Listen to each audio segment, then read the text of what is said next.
Good morning. Today's headlines: the sub that lost communication near the sunken Titanic is still missing. As of this moment, air supply for those aboard would have run out, and a whistleblower says he was fired for raising safety concerns about the craft.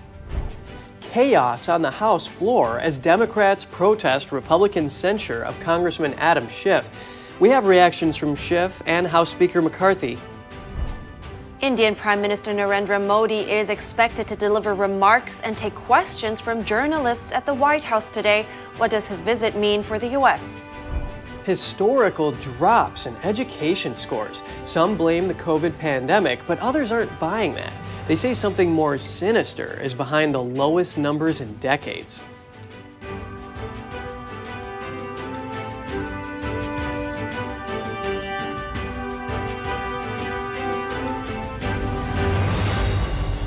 Good morning. Welcome to NTD. I'm Kevin Hogan. Good morning. I'm Evelyn Lee. Today is Thursday, June 22nd. You know, Evelyn, time may be running out, but there is still hope for the sub. Oh yeah, the multinational rescue team is intensifying efforts to locate it. And some are saying that the Titan sub incident will lead to safer regulations for underwater exploration, just like the sinking of the Titanic led to safer navigation. Well, yeah, let's hope so, because we don't want to see a repeat of this. And here's what's going on in the search for the missing sub and the 5 people on board. As of now, time has pretty much run out as far as oxygen supply is concerned, and the search continues. The 96 hours of air supply it was said to have had is gone. Rescuers searching near the sunken Titanic have been concentrating efforts in an area of the North Atlantic where undersea noises were detected. But officials say the sounds might not have even came from the vessel. Dr. Michael Guillen survived an accident near the Titanic wreckage 2 decades ago. They lost communications very early in the dive, an hour and 45 minutes, less than 2 hours. That means they were on their way down. They hadn't hit the bottom yet. If it had been a merely communications failure, then why didn't the ship come to the top? Because my understanding was that this Titan was designed so that in case of a crisis, it would come to the surface automatically. It would trigger some kind of buoyancy devices that would bring it to the surface. That didn't happen. So I have to believe that given the evidence, it had to have been not just a communications failure, but some kind of overall catastrophic failure. If the sub is found in the next few hours and it's underwater, it would still take time to get the sub to the surface and any survivors out. A whistleblower that worked for the company that operates the sub OceanGate says he was fired after flagging safety concerns.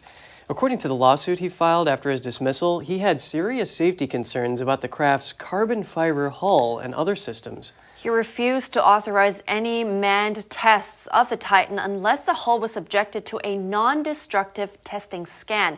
OceanGate allegedly relied only on an acoustic monitoring system that was meant to detect the start of a hull breakdown. Other issues the lawsuit brings up are flammable materials being used in the craft and the viewport at the front of the vessel. The viewport's manufacturer would only certify it up to a depth of around 4,000 feet. The complaint says OceanGate intended to take passengers down to depths of 13,000 feet. And breaking overnight, at least 3 people died in Texas after a series of tornadoes caused significant damage in the northern town of Matador yesterday. Local media reports say the storms produced softball-sized hail and wind gusts topping 100 miles per hour. The storms caused widespread power outages across the Rolling Plains region. Several hundred homes were left without electricity in the nearby community of Jayton, a small community of around 600 people. The first storm started around 8 p.m. local time on Wednesday. Less than 2 hours later, a total of 3 tornadoes were confirmed. The tornado in Matador was the only one that caused significant damage. Turning to politics, the House yesterday voted to censure California Congressman Adam Schiff, former chair of the House Intelligence Committee. The measure centered around his role in the Trump-Russia investigation. Here are the details. On this vote, the yeas are 213 and the nays are 209. With 6 answering present, the resolution adopted. Without objection, the motion to consider is laid on the table.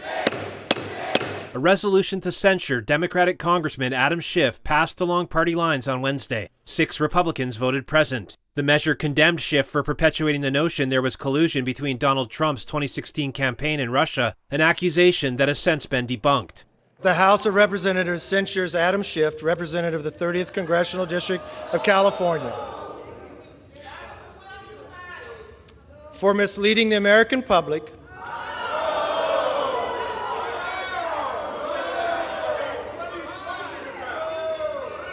and for conduct unbecoming of an elected member of the House of Representatives. The revised resolution removed a $16 million fine against Schiff, which is half of the taxpayer cost of special counsel Robert Mueller's investigation. Schiff is now referred to the House Ethics Committee for investigation. Chaos erupted on the House floor as Democrats contested the vote. Some Democrats gathered around Schiff in a show of solidarity. Schiff reacted by calling the censure a badge of honor. To my Republican colleagues who introduced this resolution, I thank you. You honor me with your enmity. You flatter me with this falsehood. You, who are the authors of a big lie about the last election, must condemn the truth tellers, and I stand proudly before you. House will be in order. A censure resolution is a punitive action that can be undertaken by the House to discipline members for actions that fall short of grounds for expulsion. Schiff is the 25th member of the House to be censured in American history. Democrats and Republicans react to John Durham's testimony on Capitol Hill. Special counsel John Durham detailed what went wrong in the FBI's 7-year-old investigation into former President Trump's 2016 campaign. NTD's Melina Weisskopf followed the hearing closely yesterday and heard from both sides of the aisle. Well, one concern that Chairman Jim Jordan repeatedly brought up through today's hearing was the question of why the FBI did not investigate Charles Dolan, who was one of the key sources for the Steele dossier. I wanted to find out what Democrats have to say in response to this concern of Jordan's. Here's what they told us. And on Dolan, why do you think the FBI chose not to interview him about the Steele dossier? I think that there's a lot of evidence here in terms of what was already done. Almost 3 dozen crimes, people that pled guilty to things, corporations. Everyone they prosecuted was convicted. Durham after $6.5 million, prosecuted 2 people and took the jury 2 hours and 6 hours respectively to acquit them. He has no credibility whatsoever.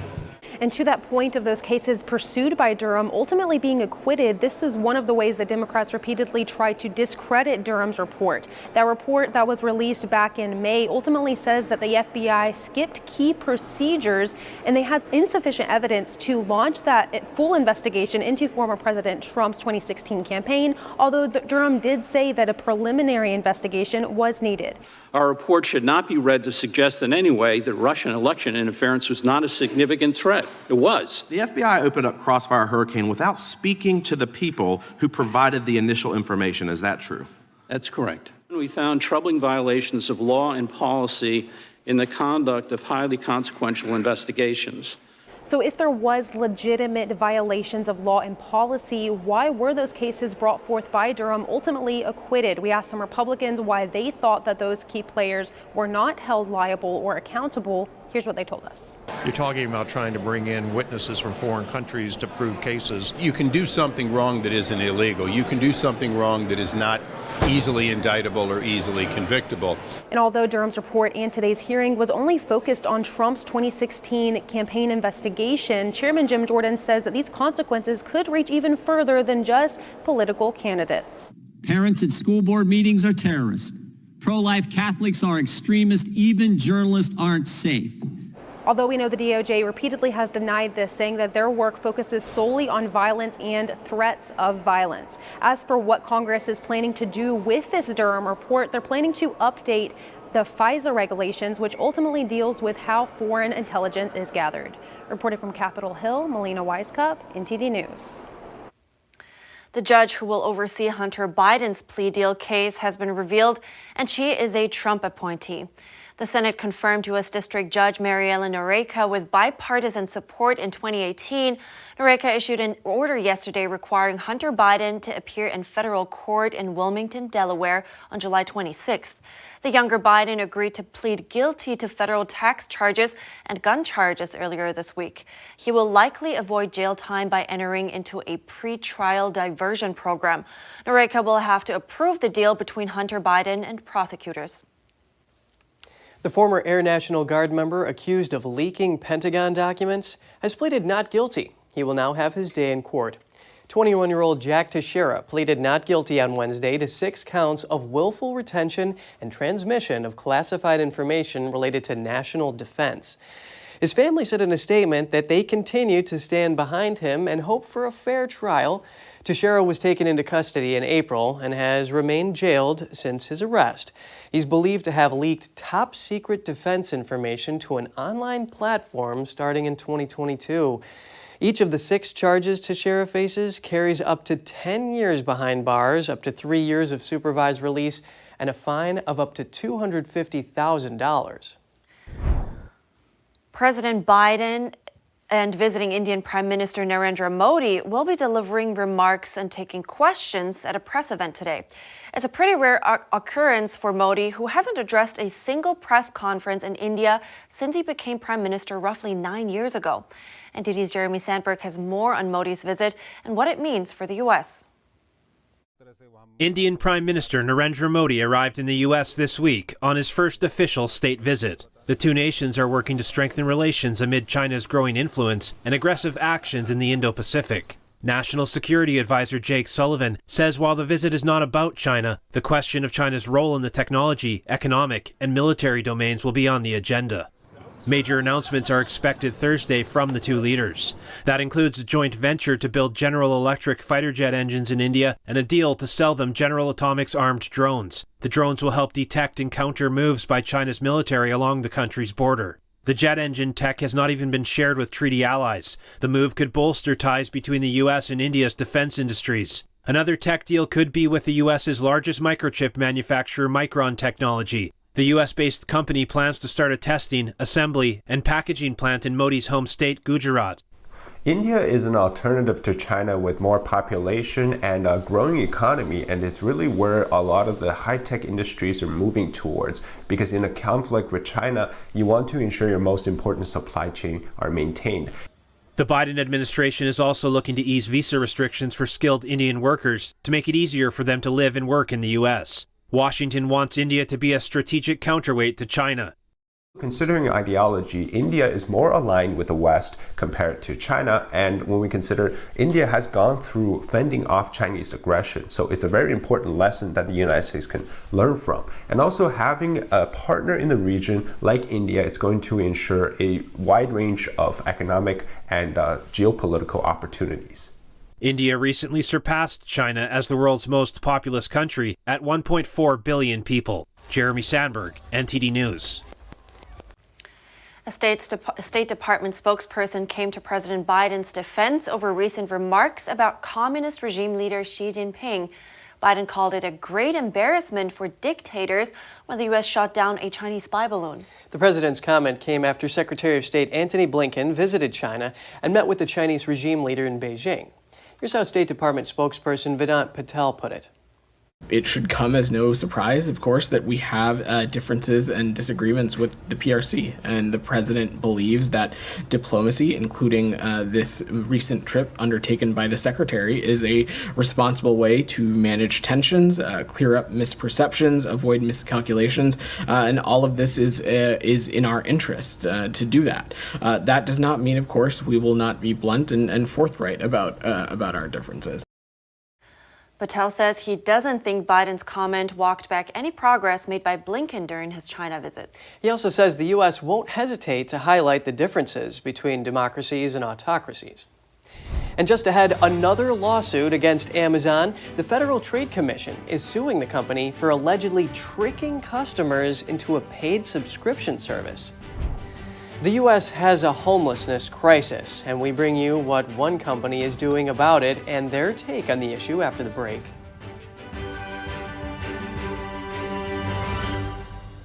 What we're trying to do is a new approach to following around presidential candidates, trying to get a little idea of what they're like as people.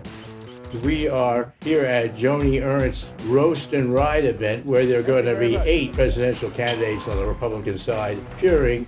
The first guy we're going to follow is Vivek Ramaswamy. I'm very good. How you doing? Again, yeah. He's just a little bit better than I am. I'm the first millennial ever to run for the GOP nomination for U.S. president. If America goes in the direction it's going, where am I going to go and move to? We have a decade we're working with. Otherwise, we're gone. 20 years from now, forget that. Yeah. It's game over. Maybe that's one time to join SpaceX. Get the heck out of here. Right. No, I don't believe in escapism. I don't either. I think that we don't have to look to outer space for meaning. We have to look within. That is big. Premieres on Epic TV and NTD on June 23rd at 8:30 p.m. Eastern Time.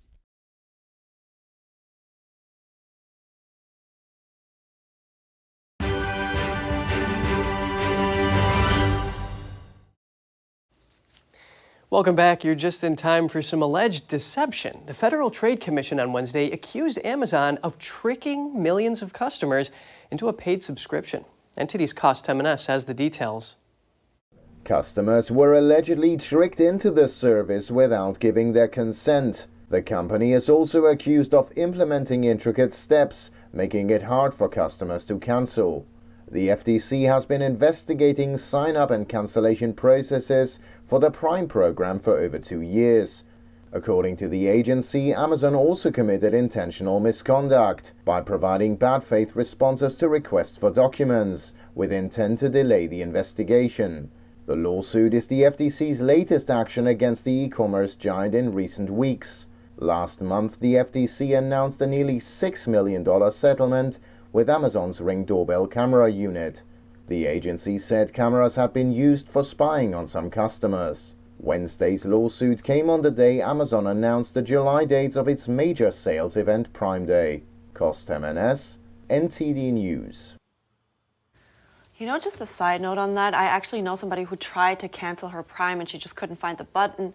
And in the end, she called customer service so that they could cancel it for her. Oh, really? Yeah, well, some are concerned that those subscription cancellation buttons are hard to find, and luckily she actually got a hold of a real person on customer service. But it's true, they're pretty buried oftentimes, right? So, All right, and in a recent report, California homelessness is set to make up nearly 1/3 of U.S. homeless population. With inflation, more people are on the streets now as well. And I spoke to Travis Steffens. He's the CEO of Our Investment. He told me what he's doing to help the issue and his take on how you can help the homeless too. Our focus was to purchase properties in the roughest areas of the country, the forgotten areas of the country, if you will. These properties were typically properties other people would steer away from. We steered into them. And our goal was to bring quality, affordable housing to these particular areas. And then our construction company was only hire homeless individuals from that area, from organizations in that area. And then obviously we would bring them in from out of town when another project would finish. 38% of homeless people, they abused alcohol, while 26% abused other drugs. I'm wondering your stance on this, and what is the relationship that you see between drug abuse and homelessness?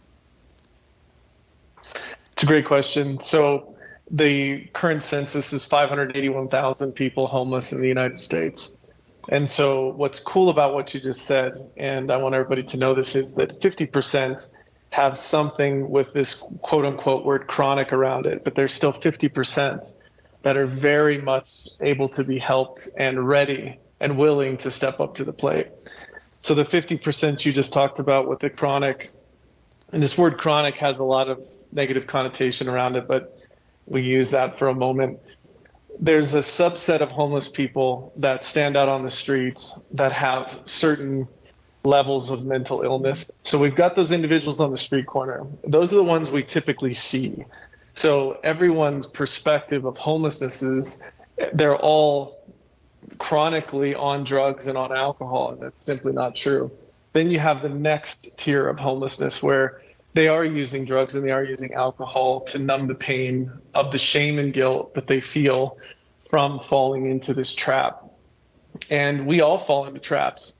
But our governmental system has made it so hard to reintegrate back into society that for them to get a job and overcome this particular thing called homelessness has become overwhelming. And then we have the other tier that just fell into hard times, is living in a tent in the back alley.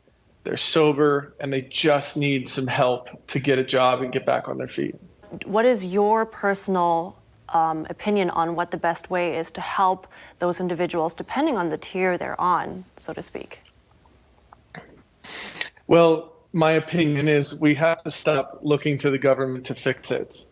The government is a reflection of the people by the people. We have to start looking in the mirror and saying that we caused the problem. So if we can take responsibility for the issue, now we can say, what can we do as a collective whole to fix the issue? We keep staring up at the government. The government has obviously shown us over time that their use of funds is not good. Every time they try to attack an issue, they cause more repercussions than they cause good. And so it's time for us as a people to step in. One of the things we can stop doing is stop giving money to them on the street corner. As bad as you want to do it, as bad as you want to give them the food, give them the bottle of water, it's simply not helping the issue. It's telling them that, hey, as long as you stay here in this situation, we're going to take care of you. Thank you so much, Travis Steffens. I really appreciate the talk today and your time to share all this. You're so welcome. It's my honor. And one more thing that I wanted to mention, what he said is that, once you lose your home, it's basically like a downward spiral. And then if you actually find the energy to find a job and go find a job, then you need to find a place to clean up. They will ask you for your ID, social security number, and what seems normal for us, he put it in a way that it's basically a Mount Everest for them to overcome. Wow. Yeah, and homelessness is really an important part of the national conversation, so thanks for bringing this up. And now we turn to some troubling news in education. New scores in education are in, and they show that math and reading numbers for U.S. kids are at their lowest levels in decades. NTD's Daniel Monahan has more on the disappointing results. The test is called the National Assessment of Educational Progress. People call it the nation's report card. It tests 13-year-olds. The worst results were from math. Scores there dropped by the biggest margin ever recorded. Some leaders in education want to pass the buck to the COVID pandemic. But others call that a cop-out and say math and reading scores were sliding before anyone even heard of a COVID test. Catalina Stube is in that camp. Stube is the Hispanic Outreach Director for Moms for Liberty.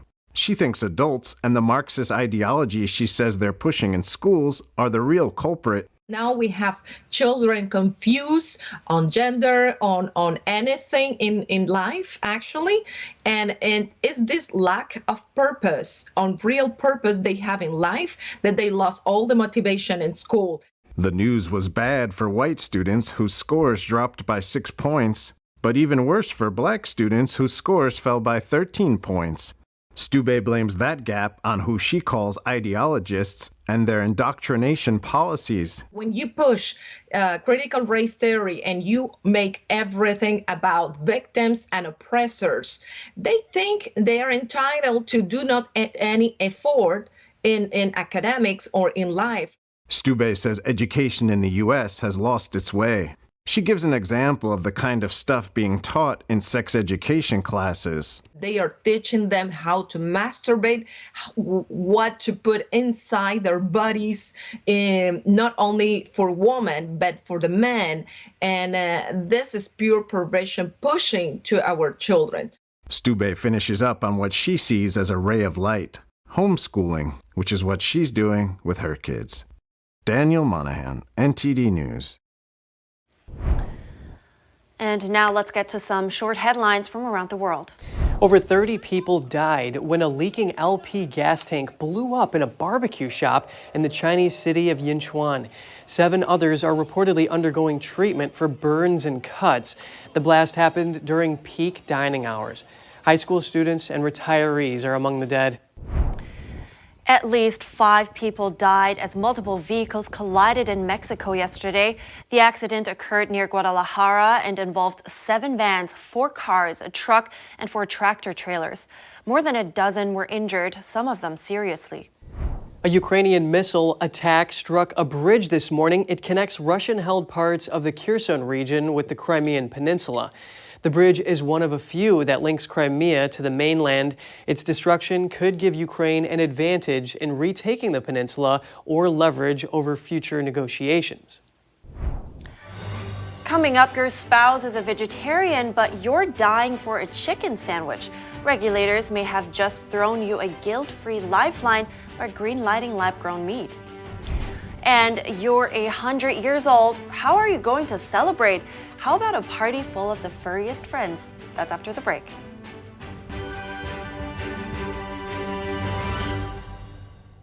Shenyun Creations, the streaming platform from Shenyun, featuring world-class dance, past programs, and all original music.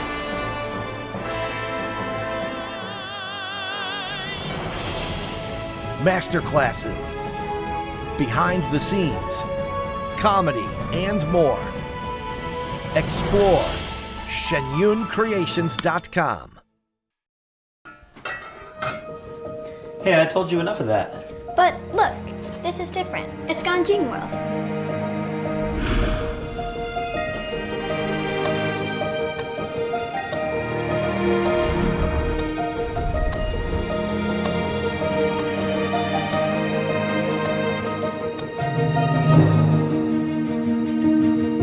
Ganjing World. Family-friendly entertainment.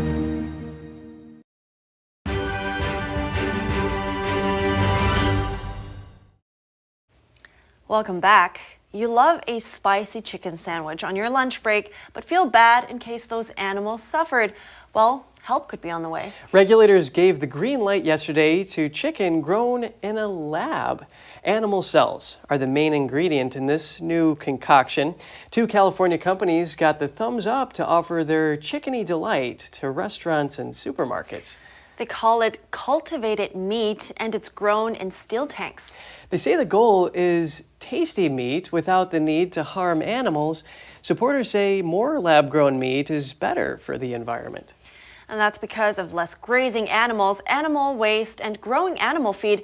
So what do you think? Are you ready to give it a try and report back? Well, you know, Evelyn, when it comes to food, at least, I'm a firm believer that Mother Nature did it best.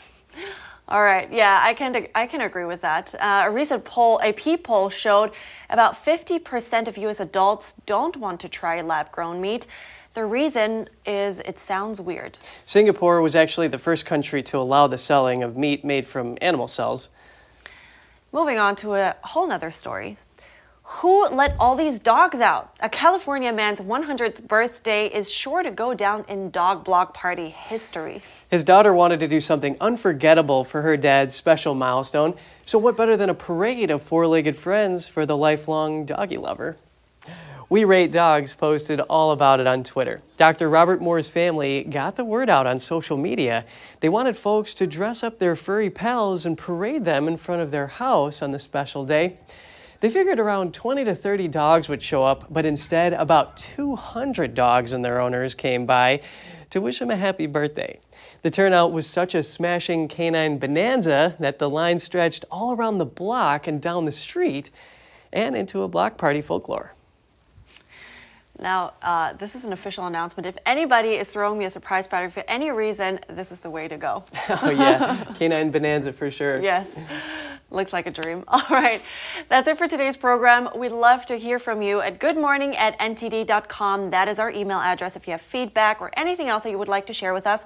Thanks for watching. I'm Evelyn Lee. And I'm Kevin Hogan.